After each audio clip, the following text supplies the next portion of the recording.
Well, I'm fairly sure it won't have escaped your notice that we are really close to Christmas now, less than 2 weeks when this message goes out. And you can't really escape that fact, whether you want to or not.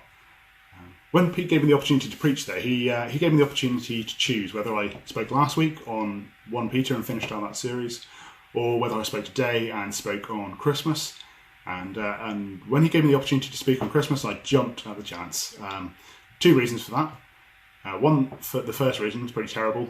It's because I needed more time to prepare, and in reality, I didn't get that. I didn't start preparing till Tuesday morning, and it's Friday now when I'm recording this, and we've got a baby coming to the house very soon as part of the fostering process. So we're really excited about that. But that really has thrown my plans for this week, and preparing has taken a bit of a back seat. But we got there in God's strength, so thanking Him for that.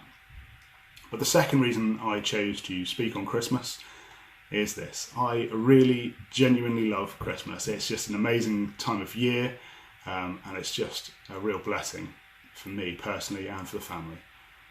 But I know that Christmas is a Marmite season. I know that there are people out there who loathe Christmas, who don't like Christmas, who hate it.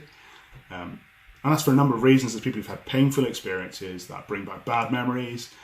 There's loneliness or loss. And there's just others who can't stand the commercialisation of it. People who don't enjoy hearing Mariah Carey for an entire month. And then on the other spectrum, there's people who just go absolutely crazy for Christmas. Counting down the days, months out. Christmas hits on 24/7, decorating in November. I'm not saying that's wrong. I'm not saying it's wrong to decorate in November, but it is. I'm in the middle of those two when it comes to what the world sees as Christmas. I have really fond childhood memories of Christmas, of rushing down the stairs first thing in the morning, way too early, waking up my parents just to see if Father Christmas had been, if he had left me any presents, and then spending my entire day stuffing myself full of the sweets, the chocolate, and the roast potatoes. So I have really fond memories of family Christmas dinners, parents, grandparents, silly Christmas hats from the crackers, playing board games, watching family films, and all of those amazing traditions. So that's part of the reason I do love Christmas. I love that part of Christmas that what the world sees as Christmas. But there is a darker side to what the world sees as Christmas. There's the drunkenness, there's the fights, there's the debts. It's the pressure to get everything right, to make magic happen on Christmas. To live up to that expectation of past Christmases. To recreate that magic. Now the season is actually so painful that divorce rates in January skyrocket. In fact, the lawyers have started dubbing the first working day in Monday Divorce Day. Because that's the first possible time you can go out and find a lawyer and start the divorce proceedings. So it's just that idea that unfortunately people trying to create this Christmas, this magic Christmas, that the world sees as Christmas. It causes so much stress, so much money worries, so much arguments, and it ultimately breaks people and breaks relationships. So I don't know where you sit this morning. I don't know how you feel about Christmas this morning. Whether you loathe it, whether it's stress, it's pressure, it's relationship breakdowns, or it's loneliness for you, or whether you are ecstatic and you have been waiting for Christmas since September, you have bought your presents, you've wrapped them, and they're under your tree. But I know this, that even though my experiences of Christmas have always been amazing, I'm very blessed in that way, I've still experienced this in the past. I've experienced something of a post-Christmas low, a post-Christmas blues. It's that feeling when the Boxing Day's gone, the table's cleared, the excitement and the presents have started to sort of wane a bit. They're not as shiny as they once were. The tree and the tinsel aren't having the same effect. You don't really want to listen to any more Christmas songs. And all you've got to look forward to now is leftover turkey and weeks of that, dark nights, and eventually returning to work. But what I want us to do this morning is to focus not on a worldly Christmas, not on what the world sees as Christmas, not on the glitz and the glam and the stuff.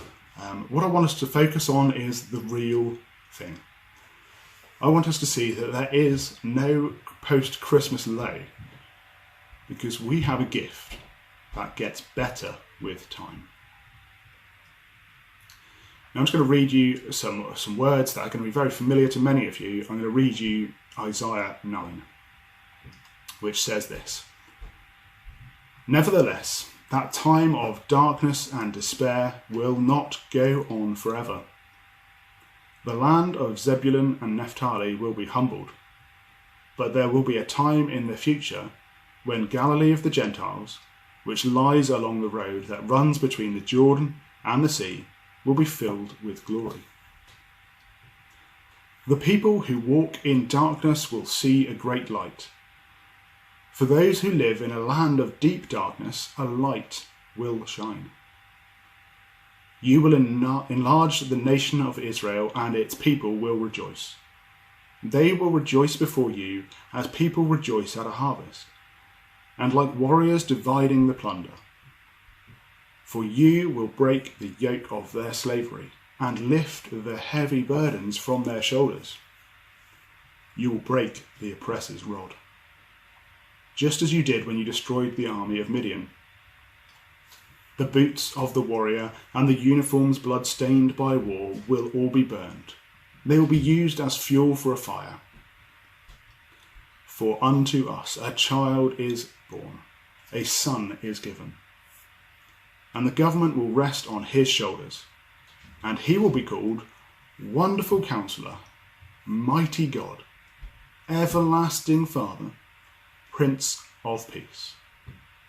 His government and its peace will never end. He will rule with fairness and justice from the throne of David for all of eternity. The passionate commitment of the Lord of Heaven's armies will make this happen." Did you hear that? Do you see the reason for a joy-filled Christmas, a season of joy that never ends? A time of darkness and despair that won't last forever. I'm not sure how you feel right now, or how you feel 2020 has been, but it has been a fairly dark year globally. There's been much despairing for so many people. But what brings an end to darkness and despair? This passage says this: it's a time in the future. Now, this passage was written in around about 740 BC. And so it's a prophecy about a future time. It was written about the future. But wait, because we know that that time has already come. That time was long ago, 2,000 years ago, and yet it is happening here and now. And it is still to come in the future. What am I talking about? The passage continues like this: "The people who walk in darkness will see a great light. Those who live in a land of deep darkness will see a light." Doesn't that feel like us? Doesn't that feel like now in some way? Now, don't get me wrong, I'm not saying it's as bad as it could ever be. I'm not harkening back to good old days in the past and saying it was better back then. But what I mean is, look around you. Look outside, look on the news. Doesn't it feel like the world is in a deep, dark, spiritual place? But a light will shine. What light is this the passage talks about? It's a child. God's plan in all of this is the birth of a child. The birth of a baby boy 2,000 years ago brought about an end to darkness. And it continues to bring about an end to darkness, here and now, and will continue until darkness is entirely extinguished. How can this be? Because unto us a son is given. But this isn't just any son. This is the Son of God, Isaiah's prophecy describes him this way: Wonderful Counselor, Mighty God, Everlasting Father, Prince of Peace. What we see here is the fullness of God, the Holy Spirit, who is described by Jesus as the Counselor, the Everlasting Father, who is our Father in heaven, God the Father, and the Prince of Peace, one of Jesus' many titles. Mighty God. Just a summary of the entire of God. All of these, all of this, all of God, and everything that he is, packed into a tiny baby, packed into Jesus. The Trinity itself, perfectly described in a prophecy about Jesus 740 years before he's born. Jesus, the Son of God, the light of God, and God himself, coming in humility, allowing himself to be confined, constricted, allowing himself to be needy, to be reliant on the creatures that he created, human beings, for his life, for his care. Philippians puts it like this: though he was God, he did not think of equality with God to be something to cling to. God himself steps in and sets us free from darkness. So how does he go about doing this?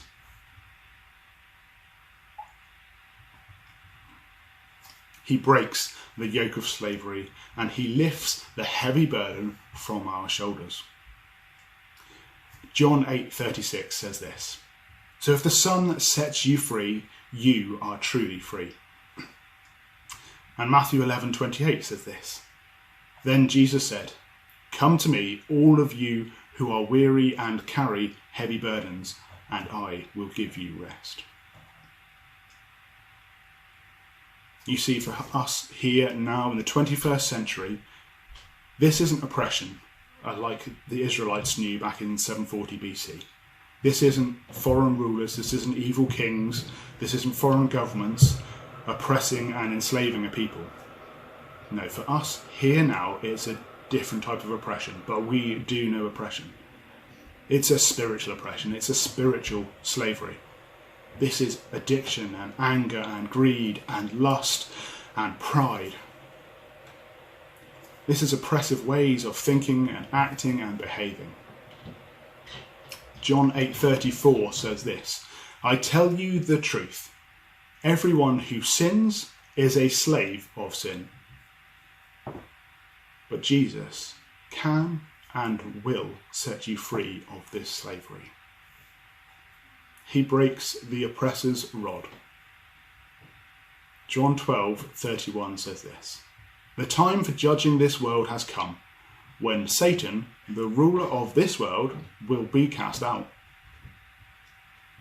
You see, we are oppressed by our sin and the sinfulness of the world around us, but we have a spiritual enemy who seeks to oppress us as well: Satan.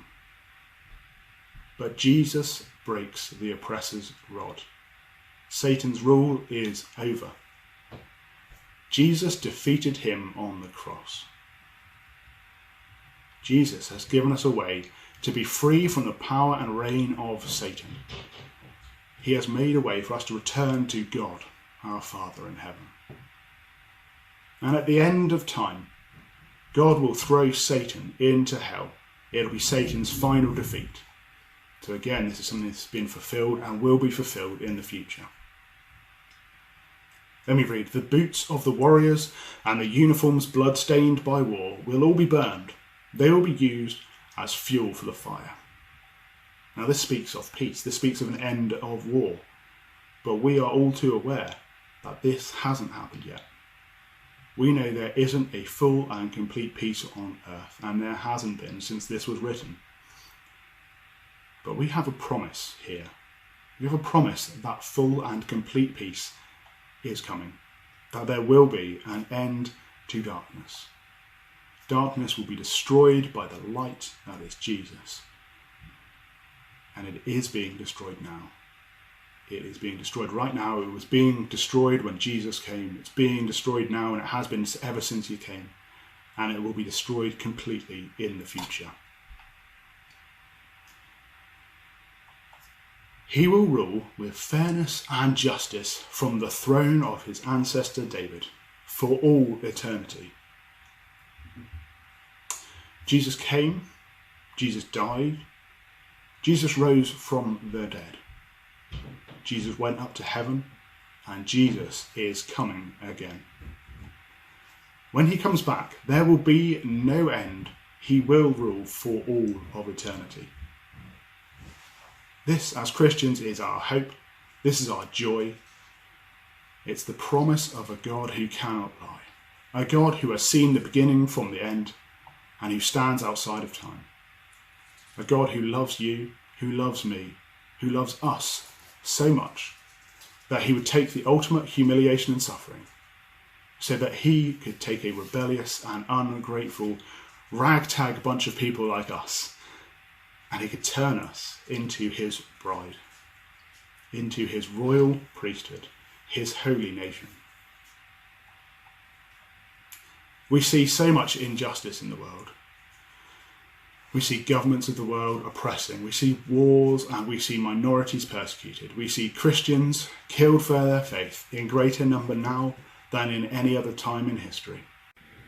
A 2020 report by Open Doors, the Christian persecution charity, highlighted a handful of cases, or highlighted a lot. I'm just going to share a handful of cases now. For instance, in 2019, 5,500 churches have been destroyed, closed, or confiscated by the state in China. In India, Christian minorities are persecuted and subjected to extreme violence, and that's manifested in at least 1,445 physical attacks and death threats. In Nigeria, 1,350 people approximately have lost their lives, have been killed just for being Christian. And the report highlights that this is increasing year on year and getting more intense globally. He will rule with fairness and justice from the throne of his ancestor David for all eternity. The global church is suffering, but the darkness will not stand forever. The light of this world has come into this world, and he will soon return in physical presence forever. And fairness and justice, they are guaranteed for all of eternity. See, Jesus, the light of the world, he is the only reason for Christmas. And he is here in spirit, and Christmas doesn't end. There is no post-Christmas lull for a Christian, because we have the Spirit of Christ living in us. The passionate commitment of the Lord of Heaven's armies will make this happen. This is the promise of God. He will do this because he is passionate and loves his people. He will make this happen. And this is what a godly Christmas is all about. It's not hype, it's not lights and gluttony. It's about the passion and love of God, manifest and poured out upon his people. It's about God bringing his kingdom. It's about God keeping his promises. It's about God redeeming his people. It's about God demonstrating through Christ the right way to live. It's about God bringing glory to himself and bringing peace on earth. It is all about God. Just remember those famous verses about Christmas. Glory to God in the highest heaven, and peace on earth to those whom God is pleased with. And that is why I love Christmas. And it's why, even if you have painful memories and experiences, you can learn to love Christmas. The glorious God of heaven is reaching out to you. He's reaching out to me. He's reaching out to everyone today. He came in humility to reach out to us, to call us by name. He came to call you. Will you answer his call today? Now I want to ask us to have a period of quiet, a time of reflection. There's going to be a song playing after this video. What I want us to do in this time is just to be able to dwell on God, on Jesus Christ, on who he is, on what he has done, on what Christmas really, truly means. The birth and the incarnation of God, but also the victory on the cross and resurrection. I want us to focus on his soon return. I want us to marvel quietly at God's amazing love. I want us to marvel at his peace. But if you don't have that peace, if you don't have that joy and that assurance that Jesus Christ is living within you, that he is present here with you now, then I want you to use this time to reach out to him. I want you to use this time to ask him to reveal himself to you. I want you to be bold with him, believing this truth, that he loves you. He wants you to know him personally. Boldly ask for him to open your heart and be willing to let him in. Let's just be still now in the presence of our Creator God.